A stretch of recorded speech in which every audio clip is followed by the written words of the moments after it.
Well, it goes back to a story about my uncle who was the CEO in 1968. He went to the Osaka, the World's Fair, and he saw a thriving economy, and he saw people wearing surgical masks in Japan, and he asked why, and they said it was because they had colds, and his comment was, anyone that's that health conscious will buy insurance. And he started working on it, and then we actually got licensed in 1974. And tell me, what is the driving points behind the success in Japan with Aflac? Well, I think we filled a niche that was there in that the health care program that they had, their national health care, was the costs were continuing to rise and there were more out-of-pocket expenses. So our product helped fill those needs. And then on top of that, I have to say it's that our operation is totally driven by Japanese. We basically have no Americans over there other than a couple of attorneys. And so the driving force is that it's Japanese run.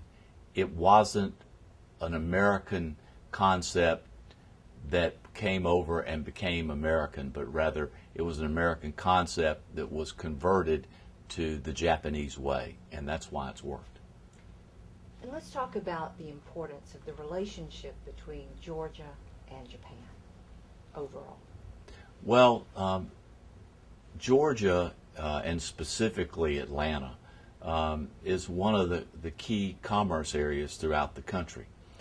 I personally think that Southerners identify better with Japanese because Southerners tend to go at things a little bit slower, a little more methodical, and not quite as abrupt as some people do.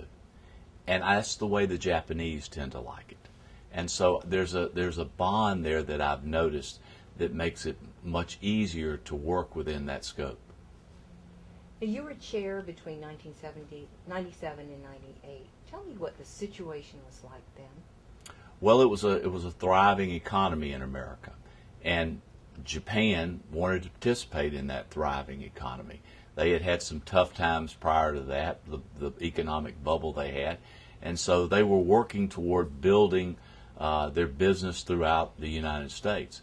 And so Atlanta was a key place, and so we had a lot of Japanese interest in doing business in the United States, specifically Georgia and Atlanta. And Dan, as a former chair of Japan-America Society, how do you envision the society? Well, I think the society plays a key role in people understanding each other's culture, specifically Japanese understanding American culture and Americans understand Japanese culture. If you understand that, then the business aspect works. But business alone doesn't really make it work. What really makes it work is camaraderie, understanding how people act, think, and then from there you can build on that. And that's where the society played an important role, and that's why I think it's so important to have Japan-American Society. That's perfect. Okay. Thank you so much. Good. That it?